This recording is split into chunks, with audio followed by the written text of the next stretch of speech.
ప్యానెల్కి back ప్యానెల్లో ఉన్న అన్ని స్క్రూలు open చేయాలి.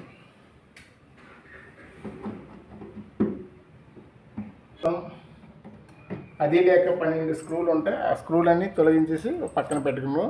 ప్యానెల్ ఓపెన్ చేసి చూద్దాం ఏమైందనేది.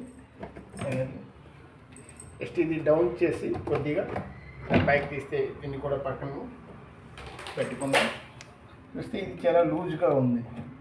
ఈ మోటార్కి ఇప్పుడు బ్రేక్, ఇది మోటార్ ఉంటుంది, ఇది బ్రేకు. ఇది లూజ్గా ఉంటే మనకి మోటార్ తిరగదు, బ్రేక్ పట్టేసి ఉంటుంది.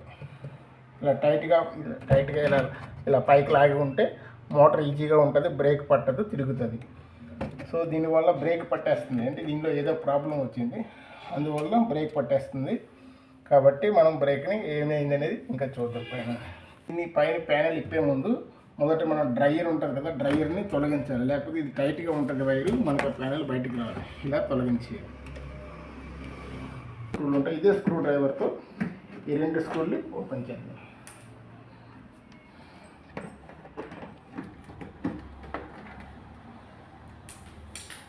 ఇప్పుడు ఇది ఇలా ఓపెన్ చేస్తే ఒకసారి కొన్ని రావు, అలాంటప్పుడు ఇందులో కొన్ని లాక్స్ అడ్డుకోవడం వల్ల రావు. 2 వైపులా ఇలా చేస్తే మీకు లాక్లు ఓపెన్ అయ్యి ఇది ఓపెన్, ప్యానెల్ ఓపెన్ అవుతుంది. పై ప్యానెల్ ఇలా మనకి అన్ని కనెక్షన్లు కనిపిస్తుంది. సో మోటార్ ఎందుకు తిరగట్లేదంటే మా ఈ పైన కప్పు ఉంటుంది కదా, ఇది కప్పు సరిగ్గా యూజ్ చేయకపోవడం వల్ల ఇరిగిపోయింది. ఇక్కడ దీని ఇలా ఉంటుంది, దీనికే ఇది అతుక్కుని ఉంటుంది. దీనివల్ల సెన్సార్ పనిచేస్తుంది, అది కూడా టైట్ అవుతుంది. కింద చూసాం కదా, బ్రేక్ని పనిచేస్తుంది. కాబట్టి ఇది ఇరిగిపోయింది. ఇది ఇంకా మళ్ళీ కొత్తగా ఇది మార్చుకోలేదు తప్ప ఇది పనిచేయదు. సో మనం టెంపరీగా వర్క్ చేయడం కోసం ఇక్కడ ఒక సెన్సార్ ఉంటుంది.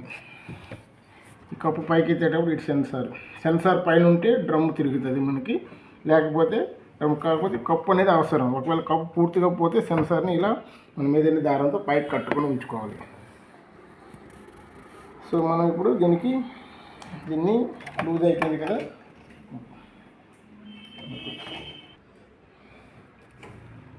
ఇది అంటించడం కూడా మళ్ళీ జరగదు, అది కొత్తగా పూర్తిగా రిప్లేస్ చేసుకోవాలి. కప్పుకు మన టెంపరీ వాషింగ్ మిషన్ డ్రమ్ పనిచేయడం కోసం దీన్ని మనం తీసేస్తున్నాం. తీసేసి దీనికోసం దీన్ని టైట్గా బిగించడం కోసం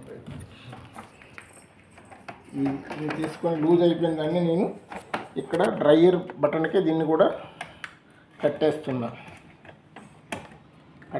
అప్పుడు ఇది టైట్ అయిపోయింది.